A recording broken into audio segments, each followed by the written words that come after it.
안녕하십니까. 2023년 7월 9일 최병국의 팩트 시작하겠습니다. 아침에도 제가 말씀을 드렸지만 서울 양평간 고속도로 의혹, 이게 이제 덧탐사가 증폭시켰다, 이렇게 제가 말씀을 드렸고요. 그러다 보니까 이제 원희룡 국토교통부 장관이 백지화 이런 초강수를 뒀고요. 여기에 이제 민주당은 원한대로 추진하라. 그러니까 지금 문제가 됐다는 것이 바로 변경안이거든요. 원래 2년 전에 민주당 최재관 지역위원장과 양평군이 국토부에 건의해야 하는 3가지 안이라고 합니다. 그게 지금 원안이 있고, 원안은 이제 양서면이라고 가는 데가 있고, 그 다음에 지금 강상면으로 가는 2안, 그게 있고, 3번째 안이 또 있다고 하거든요. 그 3가지를 건의했는데, 예비 타당성을 조사할 때는 원안, 양서면 쪽으로 조사를 했고, 그 다음에 이번에 이제 주민설명회를 하기 위해서는 2안을 가지고 이제 주민설명회를 하기로 했다. 이런 겁니다.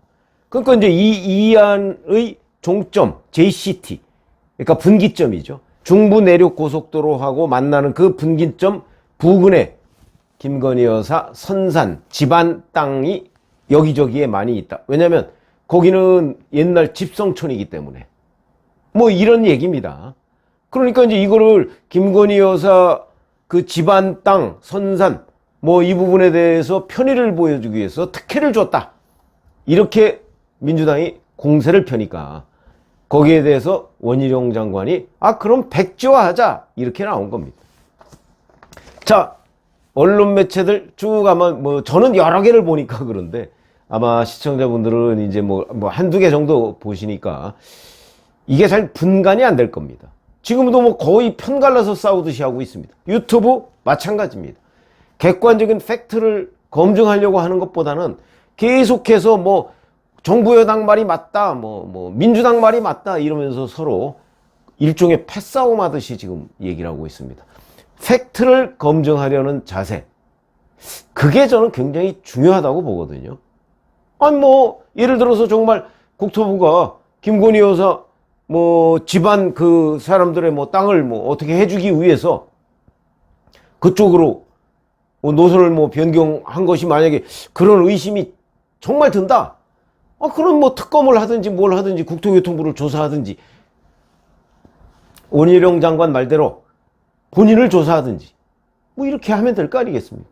아니면 정말 2년 전에 김부겸 전 총리 그 강화 IC 변경된 안에 따르면 강화 IC 주변에 그 IC, 그건 IC예요. JCT가 아니고. 그러니까 직접적인 혜택을 보는 겁니다. 그 IC 주변에 김부겸 전 국무총리의 자택이 189평짜리가 있다.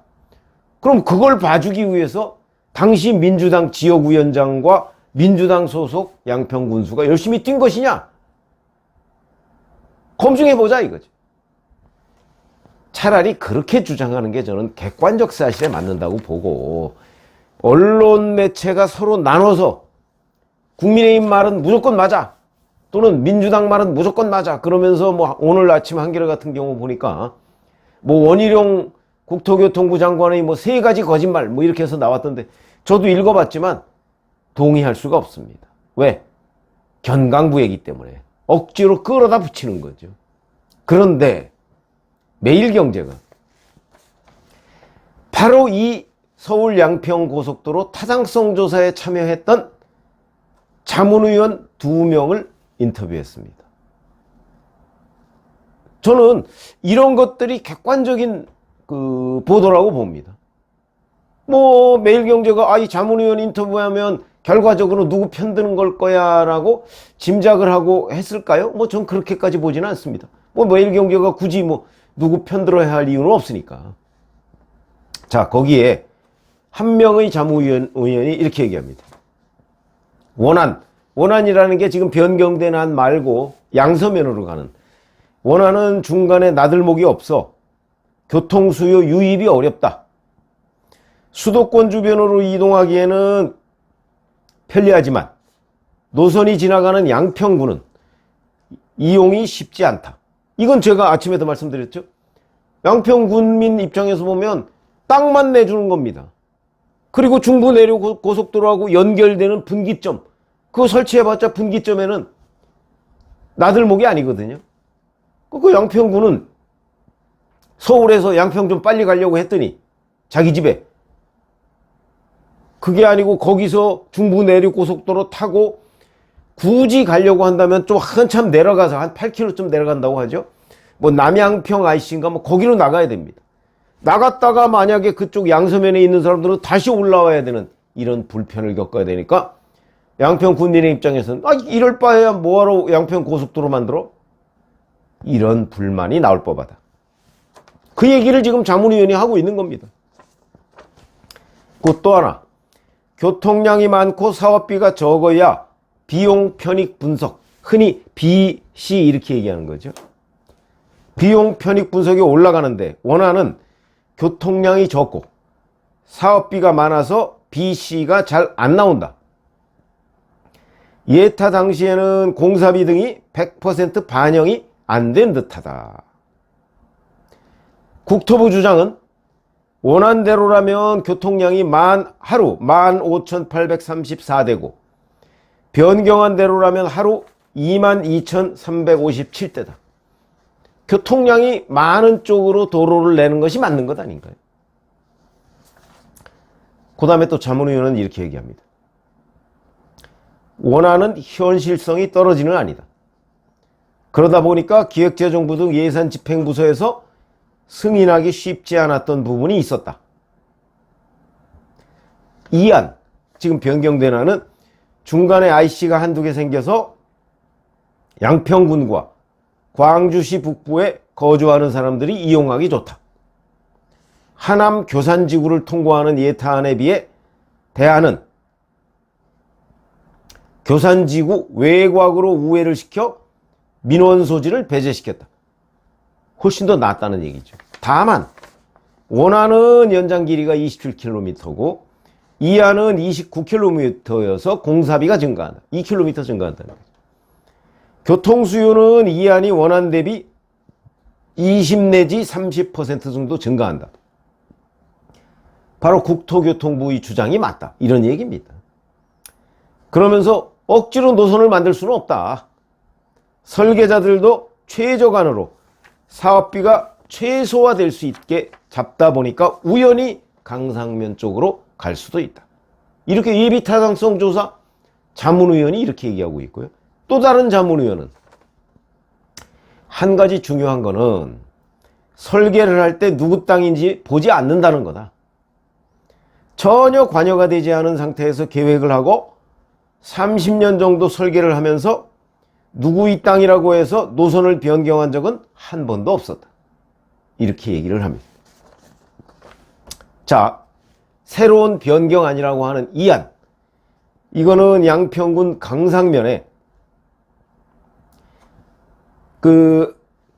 IC를 강화 IC라는 걸 하나 설치하고 그 다음에 쭉 가서 김건희 여사 집안 땅이 있다는 그쪽에 JCT입니다. 정션, 분기점. 여기에 대해서 이 자문위원은 이렇게 얘기합니다. 두 자문위원이 공통적으로 이 JCT의 경우에는 드나드는 건 없고 거기 그냥 차들만 고속도로를 갈아타야 되니까 소음, 매연 주민들이 선호하지 않는다. 이거는 공통적인 증언이라는 거죠. 그렇게 보면 원안보다 이 안이 양평 군민한테 좋고 그 다음에 뭐 여러 가지 면에서 교통수요도 그게 많이 분산되고 그러면 이렇게 원안에서 이 안으로 변경을 한 타당성이 좀 있는 것으로 보이는데 문제는 김건희 여사 뭐 집안 땅, 선산 뭐 이런 얘기를 하고 있으니까 그러면 제가 여러 차례 말씀드렸지만 그렇다고 해서 백지화할 일까지는 아닌 것 같다. 왜냐하면 서울에서 양평이 너무 차가 막히니까 이거 해소를 좀 해줘야 되는 것 아닌가요? 그런 점에서 보면 백지화 글쎄 뭐 저는 바람직하지 않다고 봅니다. 그러니까 그러면 차라리 양평 군민 뭐 거기다가 광주 뭐 이런 데도 이용할 수 있다니까. 광주 시민. 주민투표를 해서 이게 1안, 2안만 있는 게 아니고 3안도 있다고 하거든요. 1, 2, 3안을 놓고 한번 주민투표를 해서 결정하는 방법은 혹시 없는지. 그런 연구가 필요하다. 그냥 양평 군민이 결정해라. 뭐 거기에 김건희 여사 집안에 있는 뭐 선산 뭐 이런 것도 있고, 김부겸 전 총리 자택도 있고, 또 우리가 알지 못하지만 아마 유력한 분의 전원주택도 또 있을 수 있습니다. 양평이 그런 데니까.